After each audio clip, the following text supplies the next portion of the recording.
श्री कृष्णाय नमः। श्री गोपीजन वल्लभाय नमः। श्रीमदाचार्य चरण कमलेभ्ये नमः। श्री गुसाई जी परम दयालवे नमः। श्री गुरुवे नमः। अपने माथे बिराजता सेव्य स्वरूपाय नमः। सर्व वैष्णव ने जय श्री कृष्ण। अपनी यात्रा कोशीकला में पहुंची है। एक दिवस पती गयो है। बीजे दिवसे आपणे कोटवन अने त्याथी आपणे आगळ आपश्रीनी आज्ञा है कि कोटवन अने शेषशाही थईने पाछा कोशीकला आववानुं छे। एटले आभा जवानुं मळीने लगभग 60 किलोमीटर जेटलुं अंतर थाय छे। एटले जे वैष्णव चाली न शकता होय ए लोकोए वाहन करी जवानुं पण आज्ञा आपी छे।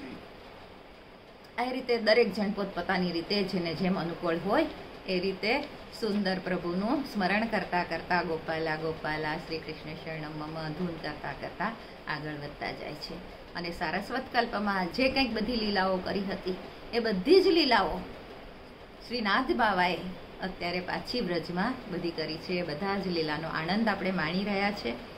અને કોશી થી આપણે નીકળ્યા ત્યાં કોટવનના બેઠકજી। હવે આ કોટવનના બેઠકજીનું ચરિત્ર ટૂંકમાં જોઈએ। ગુસાઈજીએ આ સ્થાન પર ભાગવતનું પારાયણ કર્યું હતું અને ત્યારે એમની સાથે ગોવિંદ સ્વામી હતા। અને એક દિવસ મધરાત્રિએ ગુસાઈજીએ ગોવિંદ સ્વામીને કહ્યું કે આપ કદમખંડી જાઓ અને ત્યાં પ્રભુની જે કંઈક લીલા ચાલે છે એ લીલાના દર્શન કરીને આવો। એટલે ગોવિંદ સ્વામી કદમખંડી પહોંચ્યા તો ત્યાં જોયે છે તો ઠાકોરજી યુગલ સ્વરૂપમાં વિહાર કરે છે અને ઠાકોરજી એકદમ રસમસ્ત થઈ ગયા હતા।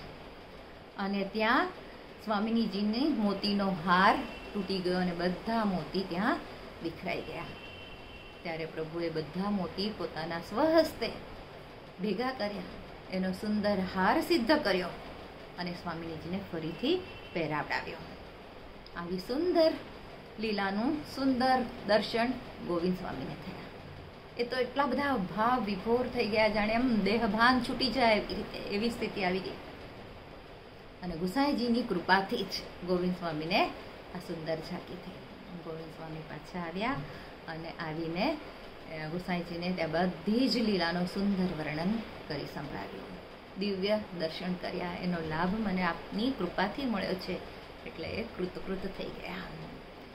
પછી ત્યાં બેઠકજીમાં બધાએ જારી ચરણ સ્પર્શ પણ કર્યા। ત્યાંથી આગળ ચમેલી વન પહોંચ્યા।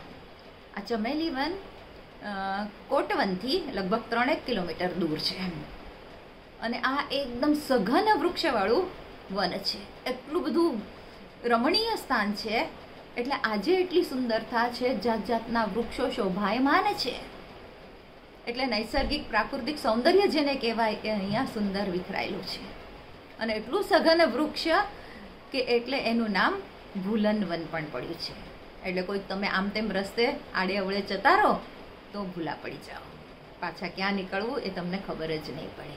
આજે આવી સ્થિતિ છે તો 500 વર્ષ પહેલાં કેવી સ્થિતિ હશે એનો આપણે થોડોક ખ્યાલ કરી શકીએ છીએ। અનેક નિકુંજોના દર્શન પણ થાય છે અને ત્યાં ગરમી તો આપણે જણાતી જ નથી કેમ કે વૃક્ષોથી શોભાયમાન છે અને એટલે શીતળતાનો અનુભવ આપણે આ સ્થાન પર કરી શકીએ છીએ। ત્યાં ચમેલી કુંડ છે, શ્યામ કુંડ છે, લક્ષ્મી કુંડ છે, રામ કુંડ, સીતા કુંડ, લક્ષ્મણ કુંડ, હનુમાન કુંડ, ગોપાલ કુંડ, રાસ કુંડ, આવા તો અનેકો કુંડ છે। તો જે વૈષ્ણવને જેટલું કંઈક શક્ય હોય એ બધા જ કુંડોના જલનું આચમન કર્યું, સ્નાનનો ભાવ કર્યો।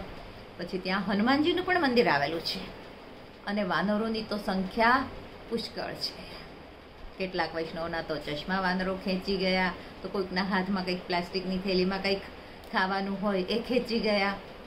આવા તો અનેકો જાત જાતના કિસ્સા બનતા જ હોય છે। ત્યાંથી ધીમે ધીમે આગળ વધતા વધતા વધતા શેષશાહી ગામ સુધી બધાને પહોંચવાનું છે। તો ત્યાં યમુનાજીની એક મોટી નહેર જાય છે અને તેના ઉપર આ શેષ પુલ બનાવવામાં આવેલો છે, શેષશાહી પુલ। અને આ પુલ તમે પાર કરો એટલે આગળ જે ગામ આવે છે એ શેષશાહી ગામ આવે છે।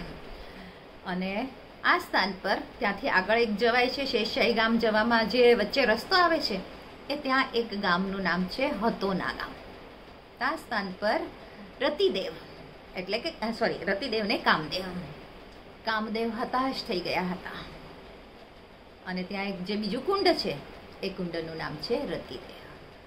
એટલે કામદેવ અને રતિ, આ બંનેના ભાવથી ત્યાં કુંડનું નામ રતિ કુંડ પાડવામાં આવ્યું. પછી હરિહર કુંડ પણ એક આવેલું છે. અને શેષશાહી આ ગામ પર પહોંચ્યા તો ત્યાં ક્ષીરસાગર નામનો એક મોટો વિશાળ કુંડ આવેલો છે. અને આ શેષશાહી ઉપર શંખ, ચક્ર, પદ્મ અને ગદા એટલે ચતુર્ભુજ સ્વરૂપમાં પ્રભુ ત્યાં પોઢ્યા છે. અને લક્ષ્મીજી ચરણ સેવા કરી રહ્યા છે.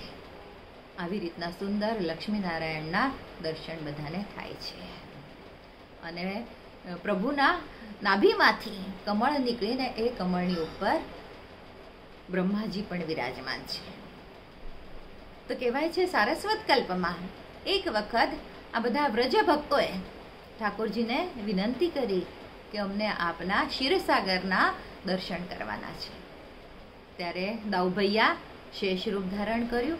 ઠાકોરજી ચતુર્ભુજ સ્વરૂપે ત્યાં બિરાજ્યા અને સ્વામિનીજી લક્ષ્મીજીના રૂપે બિરાજ્યા. અને નાભીમાંથી કમળ આવ્યું ને કમળ પર બ્રહ્માજી. આવી રીતે આ ક્ષીરસાગરની સુંદર ઝાંકી વ્રજભક્તોને પ્રભુએ કરાવી હતી.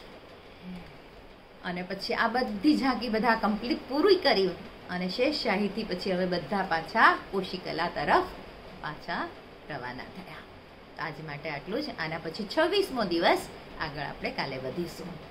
જય શ્રી કૃષ્ણ. મારી જે કાંઈ ભૂલ થઈ હોય તે માટે ક્ષમા ચાહું છું અને આજના વચનોને પ્રભુ ચરણોમાં સમર્પિત કરું છું. કૃષ્ણાર્પણમસ્તુ.